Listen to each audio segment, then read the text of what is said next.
Selamat datang kembali di CPP Talk bertajuk Pemimpin Baru, Harapan Baru.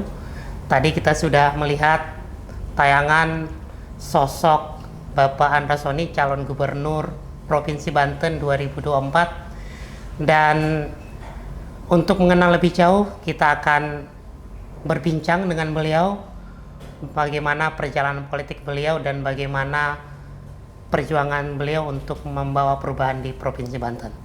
Bang Andra, selamat datang di CPP Talk. Ini kalau lihat sosok Bang Andra ini, saya ingat orang-orang di terminal, Bang. Jadi lahir dari lapangan, dari bawah, kemudian sekarang menjadi salah satu tokoh politik penting di Provinsi Banten. Tapi saya mau tahu dulu, Bang Andra ini kan kalau lihat perjalanan hidupnya, ini kayaknya agak berliku-liku, Bang. Agak banyak tangisnya kayaknya daripada tertawanya. Jadi dari Payakumbuh, benar ya, Bang? Dari Payakumbuh, kecil di Payakumbuh, kemudian pernah merantau ke Riau, Malaysia, ya. Pernah juga ke Malaysia, sampai kemudian diantarkan oleh ibu ke Jakarta, tinggal sama kakak. Nah, mungkin bisa diceritakan bahwa perjalanan hidup Bang Andra itu seperti apa sih, lika-likunya sampai dengan titik ini sekarang? Saya anak desa, orang tua saya petani yang tidak punya pendidikan, dan kemudian kami tidak bisa hidup di desa karena anak banyak. Kemudian keadaan ekonomi juga di desa waktu itu tidak bagus, dan memilih untuk merantau, salah satunya ujungnya merantau ke Malaysia. TKI berarti ya, Bang? Ya, dengan resiko ya. Artinya orang tua saya mengambil resiko untuk ikut di dalam satu rombongan ke Malaysia, ke perkebunan kelapa sawit melalui jalur ilegal lah. Ya, pendek cerita ya, kami sampai di sana, orang tua saya kerja di perkebunan kelapa sawit, dan kemudian beberapa bulan kemudian ibu saya dan kakak serta adik saya ikut juga. Jadi saya sempat mengenyam pendidikan SD di Malaysia ya. Nah, selama di sana tentu yang namanya pendatang, kalau mereka menyebutnya pendatang haram. Jadi ilegal kalau dia, ya bahasa mereka pendatang haram waktu itu ya. Waktu itu. Nah, sebagai orang ilegal, kami memang diperbolehkan sekolah, dan bukan hanya saya kebetulan yang dari Indonesia. Anak-anak yang lain juga. Banyak juga, ada yang dari Lombok, ada yang dari NTT, dari Flores, kemudian juga ada yang dari Jawa, ada yang dari Madura. Jadi memang banyak orang Indonesia di sana. Jadi kalau orang tua saya kerja, ya saya sekolah. Ya kemudian pulang sekolah ya saya bermain seperti biasa.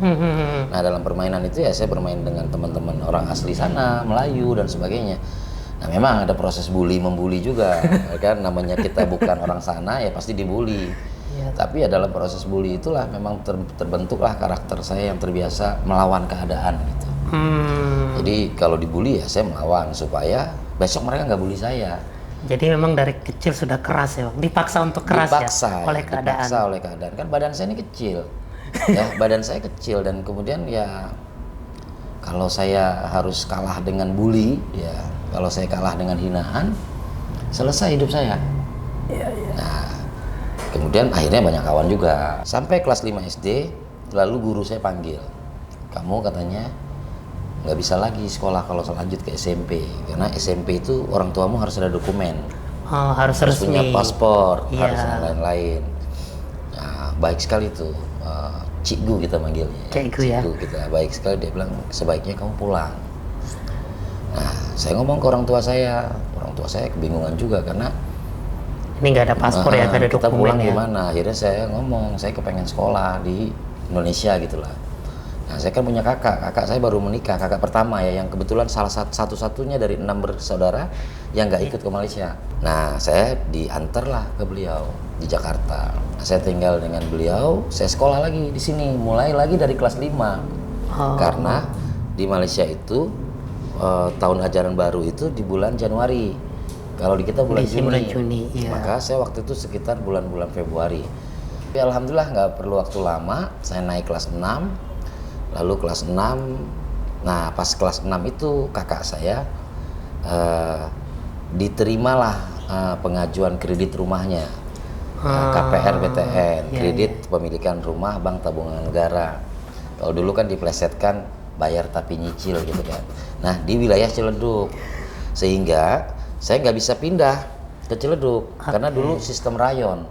Jadi kalau mau pindah dari DKI ke Ciledug mesti ke Bandung dulu karena masih masuk Jawa Barat.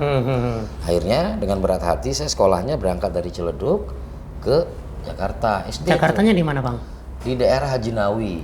Haji Nawi itu Nawi radio itu dalam. Blok M, radio dalam. Iya, blok A lah, lebih dekat ke blok A. Jauh banget ya. 4 kali naik bus, 4 kali. Jadi waktu itu saya dikasih uangnya itu hanya cukup untuk Berangkat dan pulang. Ada lebih 100 rupiah, ada lebih 100 rupiah.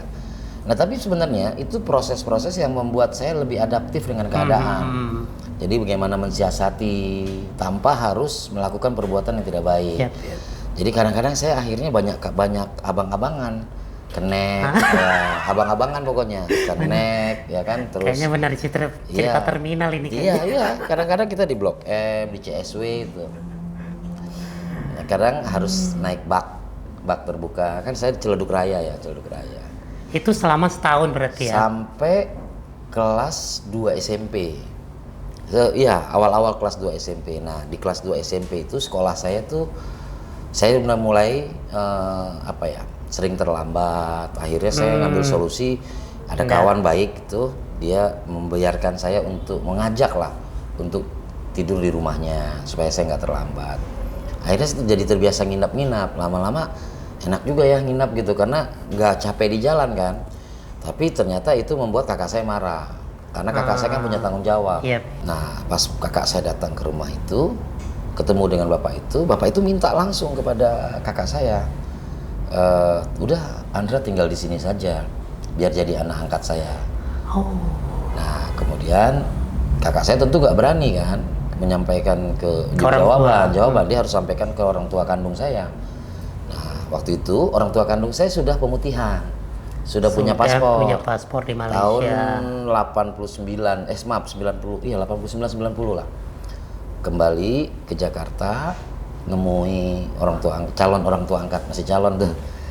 Akhirnya sampaikan bahwa Andra tinggal di sini aja, saya tanggung jawab, saya akan didik, saya akan sekolahkan dan sebagainya begitulah. Nah saya tinggallah di keluarga angkat itu sampai saya lulus SMA. Berarti dari SMP sampai SMA itu sudah nggak sama kakak lagi? Sudah nggak, SMP kelas 2, awal kelas 2 sampai dengan SMA. Nah karena tinggal dengan keluarga angkat, ya udah punya orang tua kan, ya memang ada rasa percaya diri sehingga setiap ada aktivitas apapun saya berani untuk ikut.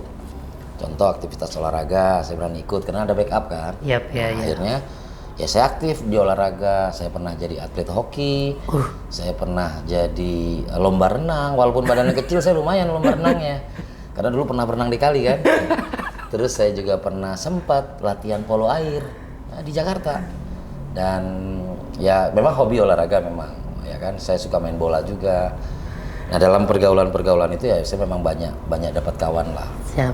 Nah kemudian berubahnya perjalanan saya itu dimulai waktu mau masuk SMA kelas 3. Mau masuk SMA kelas 3 orang tua angkat saya meninggal. Baru mau masuk itu persis pas final Piala Dunia 94 Brazil lawan Italia. Adu penalti. Ingat banget loh beliau. Tahun 94 ya, bulan April kalau saya tidak salah itu. Nah, waktu itu orang tua saya meninggal, saya lanjut SMA. Nah, lulus SMA, bapak angkat saya ini pendiri salah satu organisasi Angkatan Muda Siliwangi namanya di Bandung. Ya. Kemudian juga pernah menjadi anggota DPRD Kabupaten Bandung dari utusan golongan, tapi tahun 70-an. Ya itu saya tahunya setelah tinggal di situ. Dan tamu-tamunya kebanyakan politisi. Saya pernah lihat W.S. Rendra, saya pernah lihat Remi Silado, kemudian saya pernah lihat beberapa aktivis-aktivis yang sekarang punya nama besar juga waktu saya kecil itu. Jadi memang waktu SMA itu sudah SMP SMA itu sudah bergaul dengan para aktivis dan politis ya, secara tidak sengaja. Secara tidak sengaja. Nah baru mulai lebih agak tahu tentang politik itu kelas 2 SMA saat saya dipindahkan ke Jogja.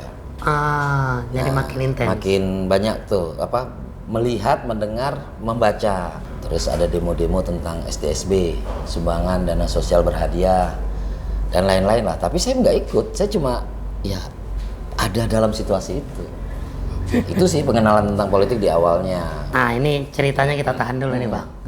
Oke, ini ceritanya semakin menarik sebenarnya, tapi nanti kita lanjutkan di segmen berikutnya.